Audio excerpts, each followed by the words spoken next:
Petite recette de pâtes tunisiennes à ma façon, je vous montre comment je fais ça.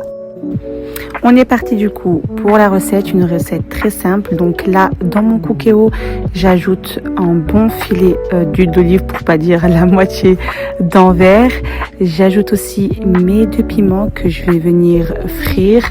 Faites attention vraiment à pas vous brûler parce que cette étape-là, il y a des petits postillons d'huile et vous pouvez très facilement vous brûler. Donc voilà, c'est ce dont je parlais.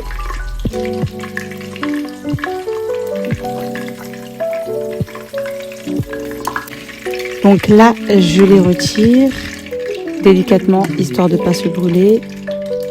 Et je tiens à vous préciser que là, je l'ai fait au cookéo, mais vous pouvez très bien le faire dans une marmite. Donc là, j'ajoute l'équivalent de 4 grosses cuillères concentrées de tomates et de la pâte d'harissa, donc on dit la harissa aoubiya. Vous trouvez ça dans les épiceries tunisiennes. Normalement, c'est fait main.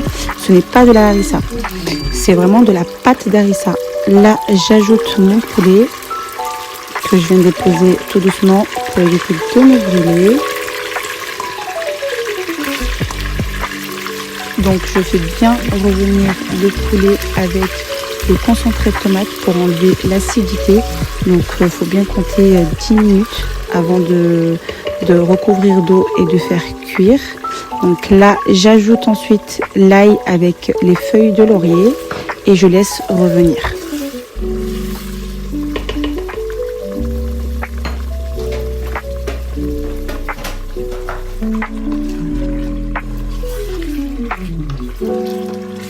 On continue donc avec les épices, donc j'ajoute du sel, du curcuma, du piment doux, du piment fumé et de la coriandre moulue.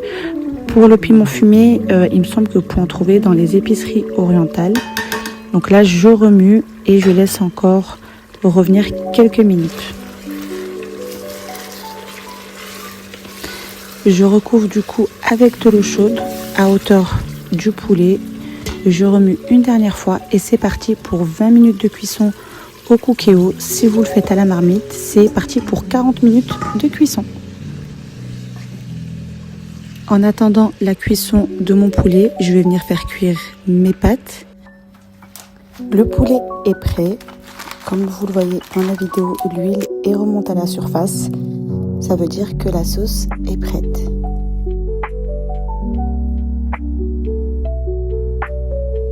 On passe du coup au montage. Donc je prends la sauce et je la verse sur les pâtes. Moi ce que j'aime bien faire, c'est laisser 2-3 minutes histoire que les pâtes absorbent bien la sauce avant de dresser.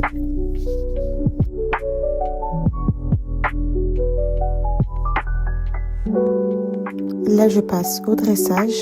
Donc je mets mes pâtes dans mon plat. Je vais ajouter le poulet, le piment. Et je vais arroser avec un peu de sauce. Là dans la vidéo on voit qu'il y a beaucoup de sauce parce que nous on aime beaucoup les plats en sauce et que ça soit surtout bien saucé. Mais bien sûr